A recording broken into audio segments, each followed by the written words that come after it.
Qu'est-ce qui déclenche nos comportements? Bonjour à toutes et à tous, j'espère que vous allez bien et bienvenue dans cette nouvelle vidéo dans laquelle on va parler de l'origine de nos comportements.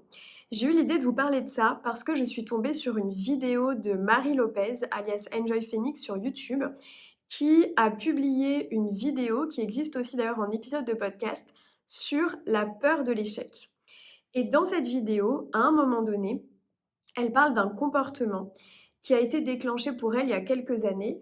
Elle dit dans cette vidéo qu'elle souffre de TCA, donc les troubles du comportement alimentaire.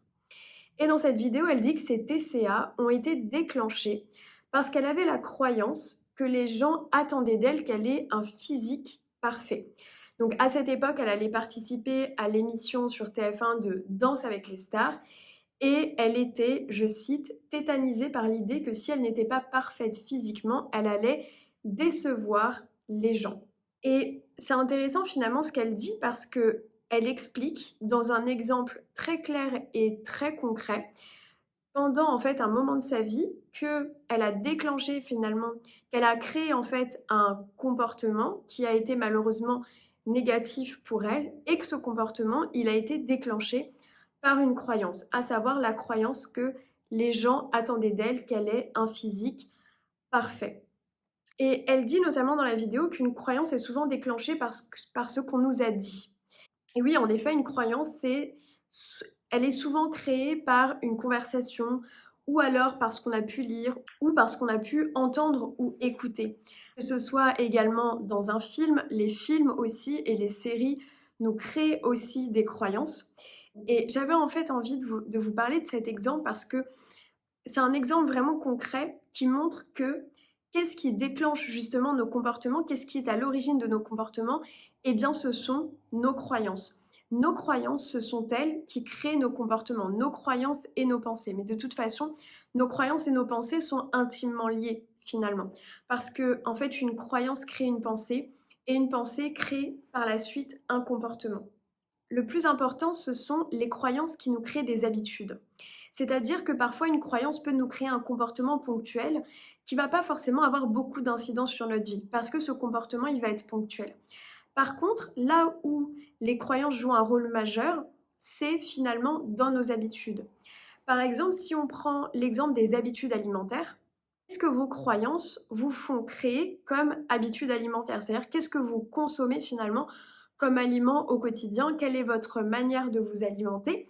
Et votre manière de vous alimenter est directement liée à vos croyances sur la nourriture.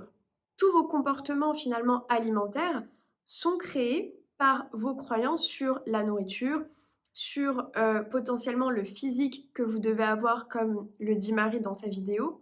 C'est exactement la même chose, par exemple, pour le sport. Si vous faites du sport ou pas régulièrement, qu'est-ce qui fait que vous pratiquez un sport? Est-ce que vous pratiquez un sport parce que vous avez la croyance que vous devez développer un physique qui soit comme ci ou comme ça? Ou est-ce que vous faites un sport plutôt par passion, parce que c'est vraiment une activité qui vous plaît? Est-ce que vous la faites et par passion et aussi pour avoir un corps de telle ou telle manière, etc., etc. Il n'y a pas de bonne ou de mauvaise réponse, il n'y a pas de bien ou de mal. C'est simplement que vos croyances, elles doivent servir vos objectifs. Je vous donne un exemple par rapport à une discussion que j'ai eue il n'y a pas très longtemps. Si vous avez envie de commencer une activité physique telle que le longboard dancing, qui est un sport que moi je pratique depuis 1 an maintenant, mais que vous avez la croyance que ce sport n'est pas fait pour vous parce que vous n'êtes pas à l'aise avec l'équilibre, par exemple. Eh bien, alors que vous aimeriez finalement commencer ce sport, le fait d'avoir la croyance que vous n'avez pas d'équilibre ou par exemple que c'est un sport qui est trop difficile pour vous, forcément, ça va créer tout simplement l'action de ne pas commencer ce sport. Donc en fait, une action qui n'est pas une action finalement. Et donc vous allez en fait vous empêcher de faire certaines activités qui peuvent vous plaire, qui peuvent avoir un impact positif pour vous, qui peuvent vous faire découvrir des choses, mais vous vous limitez finalement à cause des croyances que vous avez sur vous. Ça peut être des croyances en effet sur vos capacités. Ça peut être aussi la croyance que vous n'allez pas vous inscrire à un atelier de peinture parce que vous êtes trop mauvais. Et donc parce que vous ne savez pas peindre. Et donc vous n'avez pas envie tout simplement d'essayer. Et ça, c'est dommage parce que ce sont finalement les croyances qui nous limitent. C'est les croyances qui vont nous limiter à commencer des nouvelles activités parce qu'on ne se sent capable, parce qu'on ne se sent pas capable avant même d'avoir essayé. Et c'est aussi intrinsèquement lié à cette peur de l'échec, à la peur aussi du regard des autres, de qu'est-ce que les autres vont penser si je suis nulle, qu'est-ce que les autres vont penser parce que eux ils ont un excellent niveau et pas moi, etc., etc. Et donc en fait on se retrouve finalement dans un cercle vicieux qui est que j'ai la croyance que je ne suis pas douée, donc je ne commence pas. Donc je renforce toujours cette croyance que je ne suis pas douée dedans, puisque de toute façon, comme je n'ai pas commencé, je ne me laisse même pas la chance et l'opportunité un jour de devenir bon là-dedans. Ou tout simplement de kiffer le moment présent et de faire quelque chose qui me plaît. En fait, je m'empêche même tout simplement de profiter d'une nouvelle activité parce que j'ai cette croyance que je ne serai pas bon dedans et donc je ne me laisse même pas la chance et l'opportunité d'essayer. Et tout ça, finalement, c'est créé à l'origine par une croyance. Toutes nos actions ou toutes nos non-actions sont régies par nos croyances. Les croyances qu'on a, que ce soit des croyances qu'on a sur nous, que ce soit des croyances qu'on a sur la société, que ce soit des croyances qu'on a sur les autres, que ce soit des croyances qui sont sur l'amour, qui sont sur l'amitié, toutes nos croyances dans tous finalement les domaines régissent notre vie parce qu'elles régissent nos actions. Et ce qui est à l'origine de nos résultats, ce sont justement nos actions. Ce qui va créer des résultats dans notre vie, ce sont les actions que l'on va mettre en place. Et ce qui est à l'origine de nos actions, c'est nos croyances. Donc quand on fait ce raccourci qui est de dire que nos pensées créent notre réalité, ce qu'il y a derrière finalement, c'est que nos croyances vont être à l'origine de nos actions et nos actions vont être à l'origine de nos résultats. Ce sont nos actions qui créent nos résultats. Et ce qui est à l'origine de nos actions, ce sont nos croyances. Et tout ça, on peut en faire un cercle vertueux ou un cercle vicieux. Si finalement on a la croyance qu'on n'est pas capable, eh bien, on va continuer à faire des actions qui vont être dans notre zone de confort et donc on va continuer à avoir les mêmes résultats. Puisque, comme l'a dit Einstein, la folie, c'est de faire toujours la même chose et de s'attendre à un résultat différent. Si aujourd'hui vous voulez un résultat différent, peu importe le domaine de votre vie, eh bien, il va falloir faire de nouvelles actions. Et ce qui va être à l'origine de ces nouvelles actions, ça va être aussi des nouvelles croyances.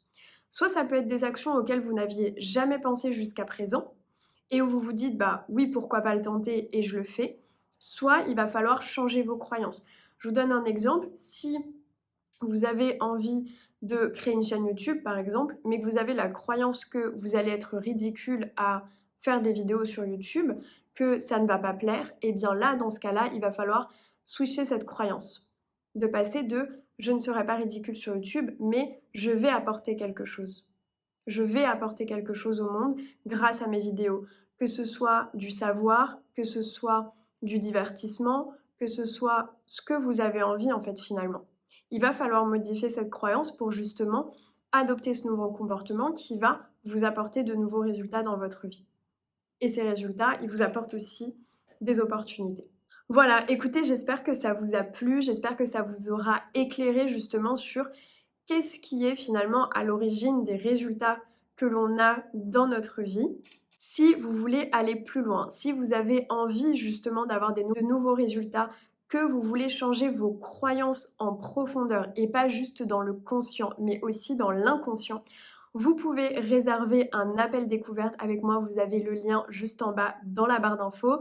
Abonnez-vous pour plus de contenu pour regarder les prochaines vidéos et je vous retrouve très bientôt. Prenez bien soin de vous.